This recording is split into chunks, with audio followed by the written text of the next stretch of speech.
you come out of Sunday with the knee? How does it feel? Yeah, feels good. Still something I'm dealing with. We'll probably be dealing with it for the next couple weeks, but it feels good. Is it good that you're not, because this game was originally on Thursday, is it good to have We would have been fine for that too. It's nice this time of year to have a couple extras, but it's also nice to have that little mini bye after a Thursday night game, so either one would have worked. There's been a lot made of the viral clip of you and Zac, and you talked about it was just a frustrating day from the game on Sunday. But when you look at the conversation, Zac said that basically, like, that's just you and you don't accept anything below standard from anyone, and he would trade you for the world in having a leader like that. Do you feel like there needs to be more of that type of temperament for this team moving forward?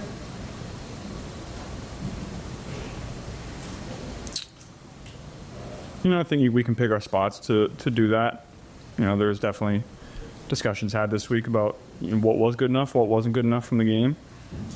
I can probably do a better job of keeping my emotions in check in that situation. Like I said, it wasn't directed at Zac. It was just a display of frustration of the day that we had as an offense, and how sloppy it was. And we've had those discussions in-house and talked about what needs to be better and what was great too. You've never been through a season where you've been in this spot really before. You learn other things that you're learning about yourself on the fly a little bit in terms of handling some of these situations that are really new to you at this point in the year. Yeah, you just like with anything, you get new reps at things, you grow and you learn from them. There's been a lot of challenges this year, a lot of adversity that we're fighting through, and doing some good things and doing some bad things. So just like any week, you grow and you learn from them, and try to make the most out of it. Can continue to stay disciplined and consistent in what you can do, and try to get better. Joe, like relative to that moment that the TV cameras caught at the end of the game, have you observed in that situation or any others where teammates have maybe responded in a productive way to, and I know you said you weren't singling out any teammates there, but or it wasn't directed at Zac, but have you just noticed anyone, do you think people take a cue or a message from moments like that when they see that you're, as a leader of this team, as upset as you were? I hope so. I haven't had any of those direct discussions like that, but I always just try to display a championship mindset, and when things are good and good enough to do what we want to do, then I try to verbalize that, and when things aren't up to standard, in my opinion, I try to verbalize that as well. And like I said, I probably could have, done that in a better way on Sunday, but, I just hold myself and I hold our team to a high standard, and, I expect greatness out of us, and, when it's not that, I get frustrated. When it's not that from myself, when it's not that from everybody, I get frustrated. And, it started with myself on Sunday. I got really frustrated at the turnovers that I was having, and then, we piled on top of that with some mental mistakes, both from myself and from everybody else. And so that was frustrating. And we still did some great things. We put up 31 points on, one of the top defenses in the league. We didn't have the ball a ton in the second half, but, the first half we were moving it, we were hitting explosives, we were putting it in the end zone. So there was a lot of really good, but also some that wasn't up to standard. How much for you has this season been about making sure that you kind of communicate what the standard should be for everybody in the building, that, made it crystal clear, this is what I expect for us to be able to do week in, week out on all the course of the season? Yeah, you pick your spots to do that. It's been good enough in spots. It hasn't been good enough in spots. We're 6-8. It's obviously not not good enough for where we want to be. And, we're growing and improving. The young guys are starting to make some plays, so that's exciting. We just got to continue to grow and improve and, control what we can control and see where the rest plays out. We see you chat about Blue a lot. I think practice you always made points for and saying say hello or just kind of have a conversation. What's that relationship been like for you over the years? You got to know him. I love Lou. He's been great for us. He's a good friend to my family. He's a great friend to me. We talk about football, life, lots of different things, and he's one of the best coaches in the game. He's proven that. It's been a tough year. It's been a tough year for everybody involved, but Lou gets the best out of guys. He brings good energy. It's fun to talk to. I got a lot of respect for him.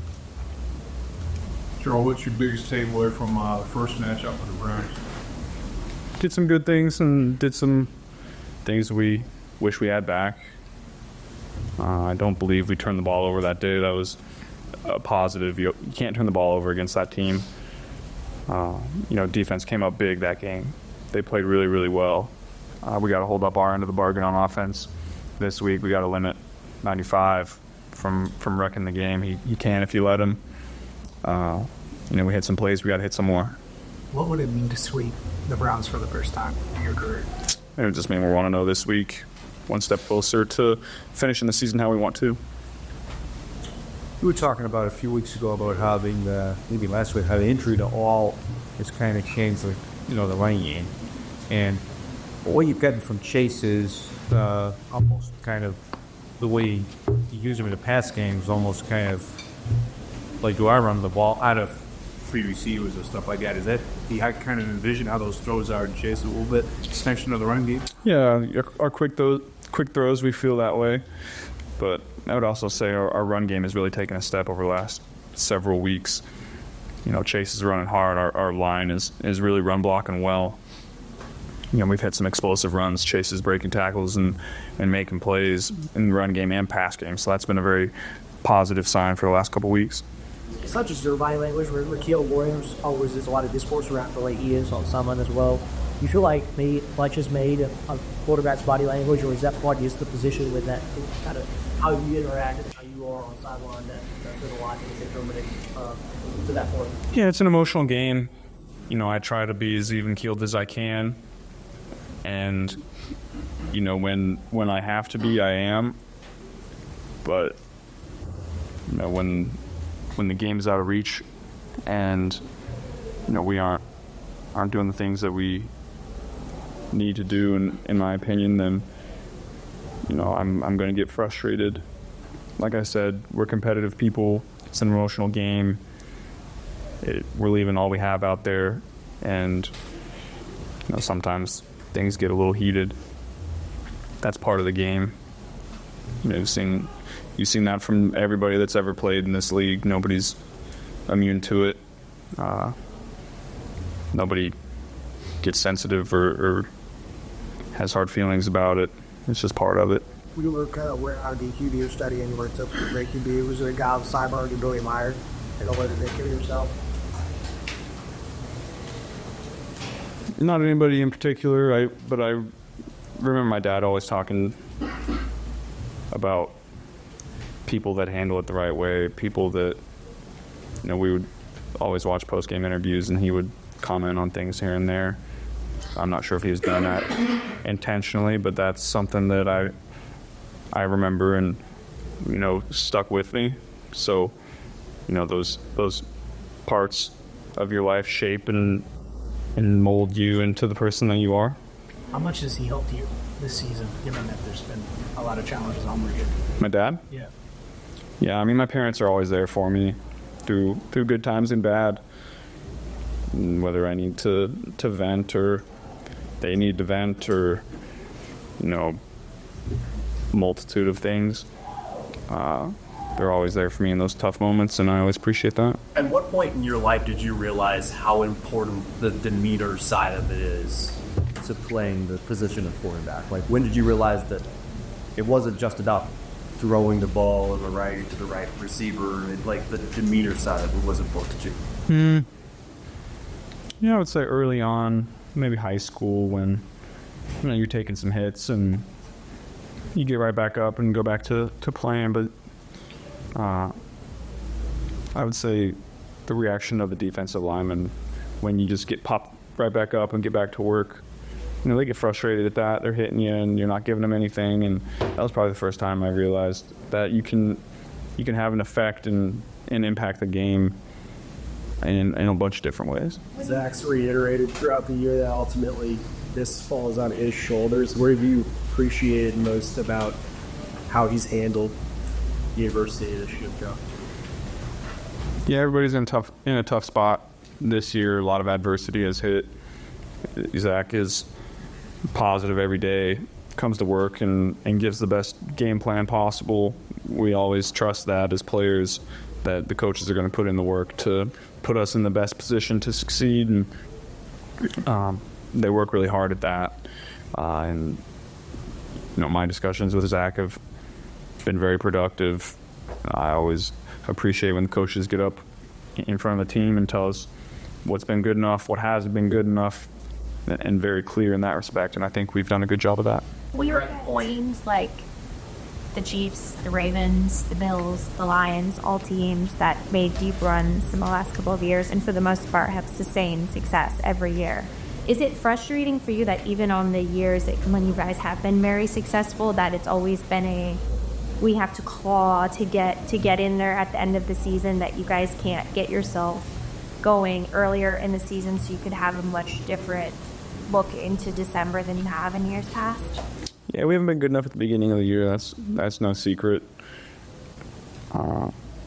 We've started pretty similarly every single year, and that's disappointing. There's always been a large emphasis put on that at the beginning of the year, and you get behind the 8 ball, and then you have some injuries, and you get in a bad spot. So we got to be better in those spots at the beginning for sure. Joe, are you paying attention to what needs to happen around you? Obviously, you need to win out against the Dallas, but do you know what else? Big game tomorrow. Big game tomorrow.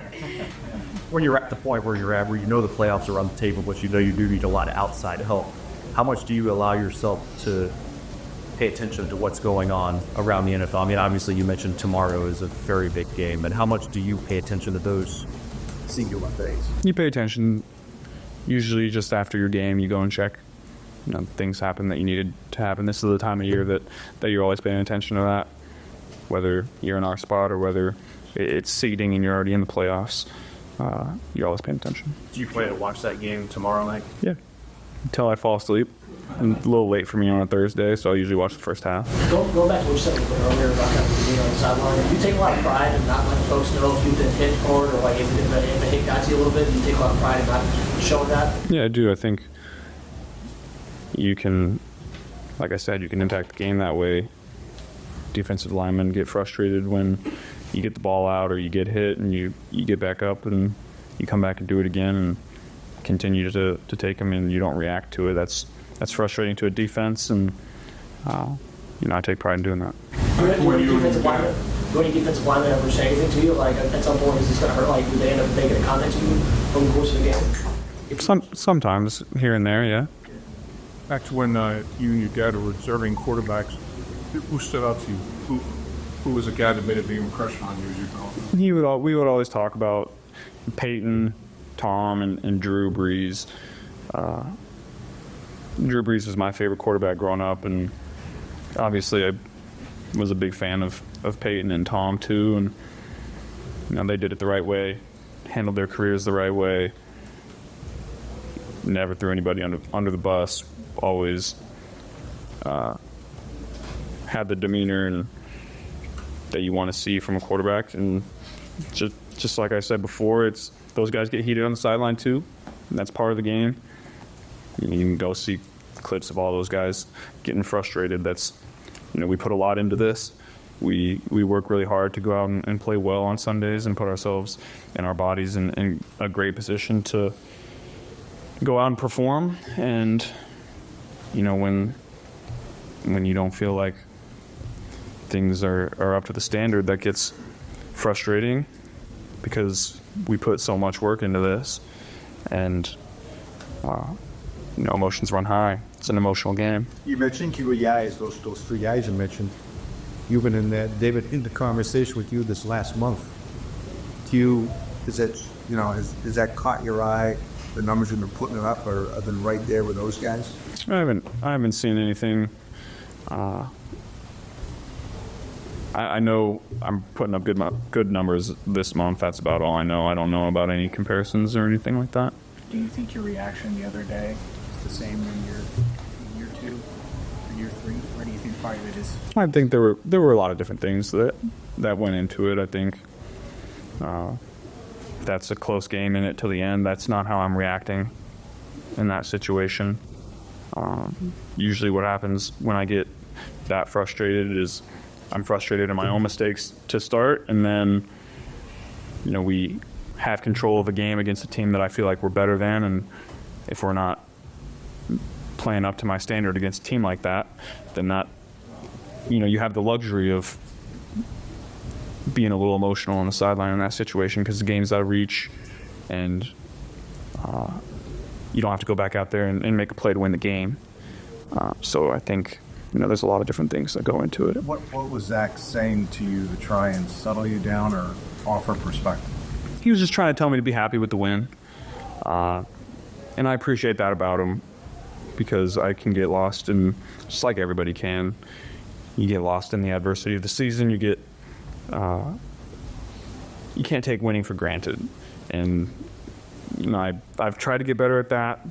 And, Zac tries to help me get better at that. And I appreciate that about him. And it's tough for me sometimes. I want to be great. I want us to be great. And on offense, I want us to be perfect. And if we're not, that gets frustrating to me. And I do need to be better at just, if we win, be happy about it. It's hard to win in this league.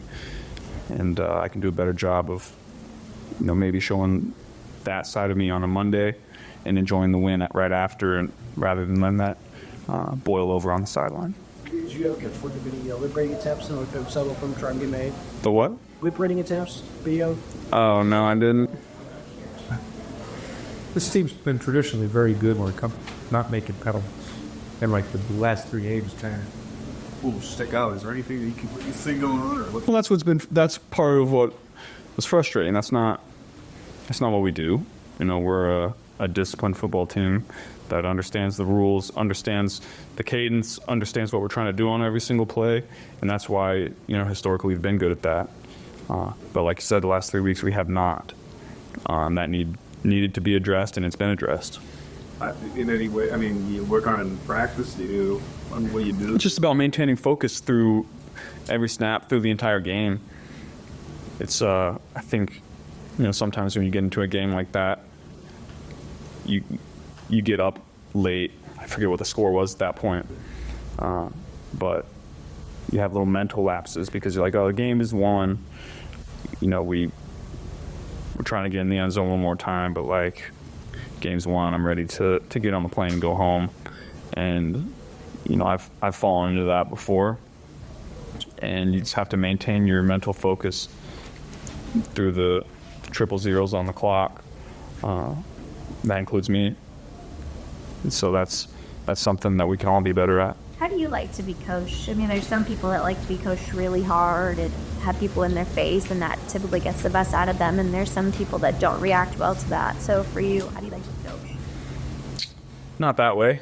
Not that way. I don't think that, there might be a place for that when you're a younger player, but I think when, you've proven that you can play at a high level, I think it's more of a collaborative effort, and there's always good dialogue about where I can be better and the things that I can improve on, and vice versa. So I think those conversations are always productive. There was a lot made of that interaction, obviously, because it was caught on camera and it was on live TV. Is that an example of something that happens a lot more than people realize. It's just, or was that actually like an emotional moment that you would have remembered moving forward? I don't know if you understand what I'm asking. No, I know what you mean. It definitely happens. I wouldn't say it happens often. I laid out earlier the specific things that go into it. I don't often get that frustrated, because usually the game's close and you got to stay in it, and you can't let your emotions get the best of you in that situation. And at that point, there was about, I don't know, maybe a minute left on the clock. I knew my day was done, and our day was done on offense. And so, that's when then you start to reflect on how the day went. And,